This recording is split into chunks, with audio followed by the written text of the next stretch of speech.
Welcome to Raising Autism. I'm Anthony and this is Veronica. Today's video is just a quick little video. We wanted to explain our daughter's diagnosis of autism level 3. We've been getting a lot of questions on it, like what is her level of autism? Is it 1, 2, or 3? Because 3 is the highest, 2 is moderate to severe, and then 1 is pretty much high functioning. Yeah. So look at her, she's over here trying to get in. So we've been getting a lot of questions on that. So we kind of just wanted to answer. And then also the second question is, do we think her diagnosis was incorrect, or would we still say she's level 3? So she was diagnosed level 3, but when they diagnosed her, she was definitely tired and she was only 2 years old. She fell asleep during the diagnosis. So that's how tired she was. Yeah. So we definitely don't think that it was correct, but based on what they saw at that moment, it was level 3. Yeah, and the other, the first diagnosis we got, which was a horrible experience. Worst experience, yeah. Yeah, we were in the room with Emma, she's chilling. This doctor, I guess you can call him, comes in and says, Emma. And Emma, doesn't respond, doesn't look at him because that's what she does. Ignores whoever comes in the room, which is also a sign. And then he goes, yep, she has autism. And that was about it. Yeah. That was about it. You're going to be referred to Mind Institute, blah, blah, blah. And we're like, what the heck? Like, that was literally, it was probably we're in the office for 5 minutes. And that's half of the time we're waiting. I know I know that is a sign. I know that's something to look for. I guess what upset me is the way he did it and made fast. It almost like it was nothing. I mean, I understand it's common, you do it every day, but you got to understand we're new parents of a child with autism. That's a big deal to us, not some little Yeah. It was a bad experience. It was just annoying. But I mean, he's right. Yeah, I mean, he was correct, but the way that he did it was very rude and very not caring. And then we went for a second diagnosis, of course, because that one was not going to be a valid one. Plus, he said he couldn't fully diagnose her and get us therapy. We had to go through a different department.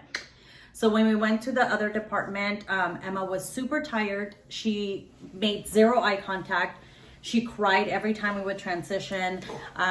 She was stimming a little bit during the time. And then also she didn't talk at all and didn't ask for any help or bring any toys to us, which is completely different than how she is now. So do I think that she is in level 3 still? Because that's a question that I've been constantly getting asked. Well, one of the questions was, does she point to stuff when she wants it? Mm-hmm. Emma points now. When she wants something, she points to it. She'll pull us to the thing that she wants and she'll point to it. She'll bring us stuff to open. All the stuff that they asked us and we said no to, I would almost... all of it she does now. So the eye contact, involving us with playtime. She involves us with playtime. She pretends now. She brushes her baby's teeth. All the things that we said no to, she now does. Yeah. I mean, it's been a year, but still, I mean, most people, like if we would have brought her in to get diagnosis now, yeah, it would probably be a different It would have been a whole different thing, which I'm glad that we didn't, because it was a blessing that they labeled her level 3 because we were able to get the best help that we could for Emma. Had it been high functioning, it would have been a completely different story. Yeah, they would have given us different ABA therapies, less hours, and things like that. So it was good that they did what they did, and that she got level 3 just for then. I don't know if I would get her re-diagnosed right now. I would definitely wait longer until she turns at least 5 to get her re-evaluated.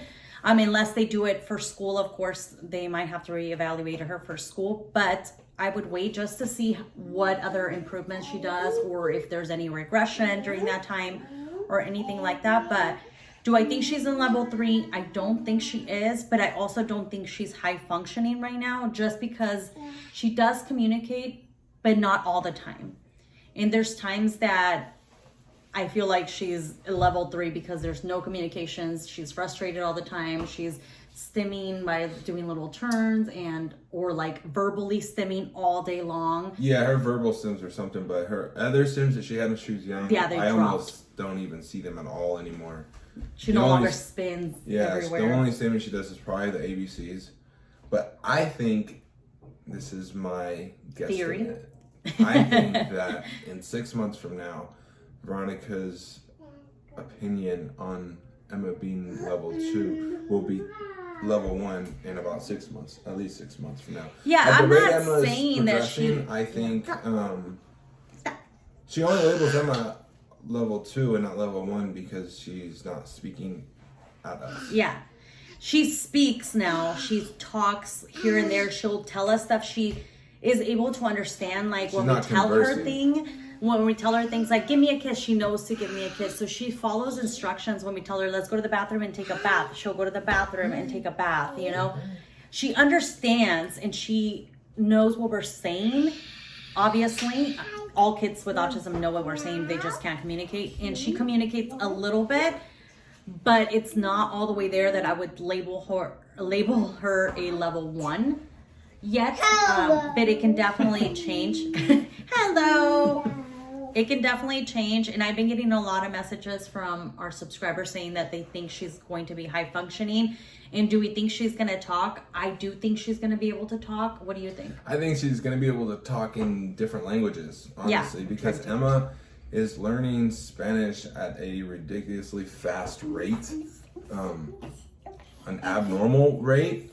She understands things.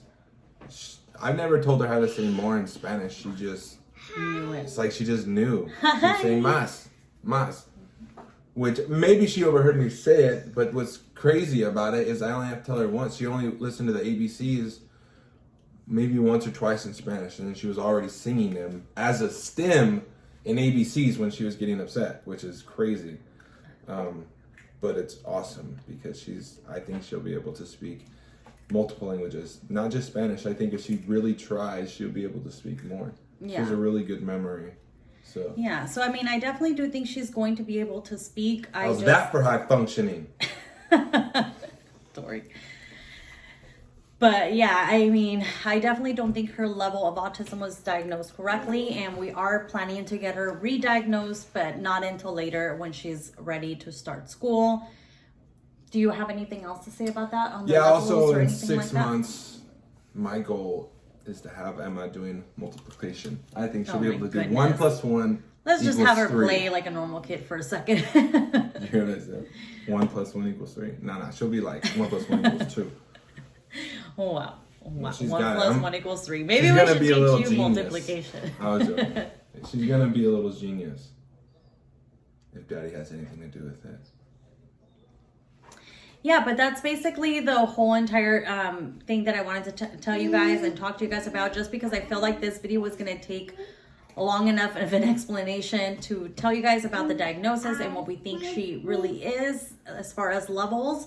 And that is it. Thank you guys for watching, and I hope to see you guys next time in our next video. Bye.